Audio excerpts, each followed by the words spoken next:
माझ्या बालमित्रांनो, चला ऐकूया, गाऊया या गीतमालिकेतील गाणी म्हणून बघताय ना.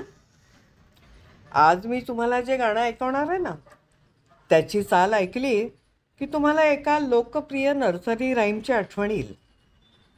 आपल्या आई आजीकडून लहानपणी आपण काही बडबड गीतं, बालगीतं ऐकतो. तशीच पाश्चात्य देशांमध्ये काही बालगीतं खूप म्हणजे खूपच लोकप्रिय आहेत. प्रत्येक लहान मुलाला ती म्हणायला खूप आवडतात.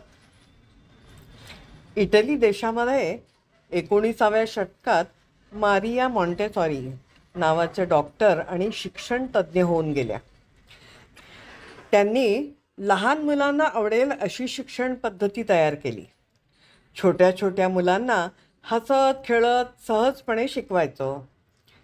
शिक्षणाबरोबरच झाडं लावायची कशी, त्यांची निगा कशी राखायची, घरात भाजी निवडून आईला मदत कशी करायची, अशा सोप्या सोप्या गोष्टीसुद्धा त्या मुलांना करायला द्यायच्या. त्यातूनच या प्रकारच्या बालवाडीला मॉन्टेसरी असं नाव पडलं बरं का. याचा प्रसार करण्यासाठी त्या देशोदेशी फिरल्या. काही काळ त्या आपल्या भारतातही येऊन गेल्या. त्यांनी अनेकांना या शिक्षण पद्धतीची माहिती देऊन प्रशिक्षण दिलं. तुम्हाला महाराष्ट्रातल्या कोसबाडच्या ताराबाई मोडक माहीत आहेत का? मॉन्टेसरींच्या शिक्षण पद्धतीचा प्रभाव असलेल्या ताराबाई मोडक यांनी महाराष्ट्रात बोर्डी आणि कोसबाड या छोट्या छोट्या गावांमध्ये ही शिक्षण पद्धती अंमलात आणली. मारिया मॉन्टेसरी यांनी लहान मुलांसाठी तयार केलेली अनेक गाणी नर्सरी राईम्स म्हणून लोकप्रिय झाली.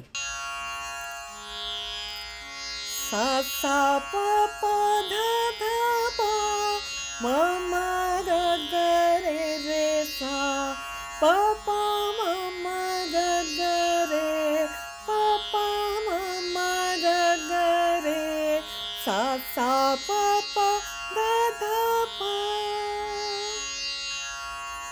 काय मग ओळखलं ना गाणं? बरोबर. Twinkle twinkle little star. किती छान गाणं आहे ना. मग मला वाटलं आपल्या मातृभाषेत आपल्या मुलांसाठी असं गाणं असायला हवं की नाही. मग मी काय केलं, याच चालीवर माझ्या छोट्याशा नातवासाठी हे गाणं तयार केलं.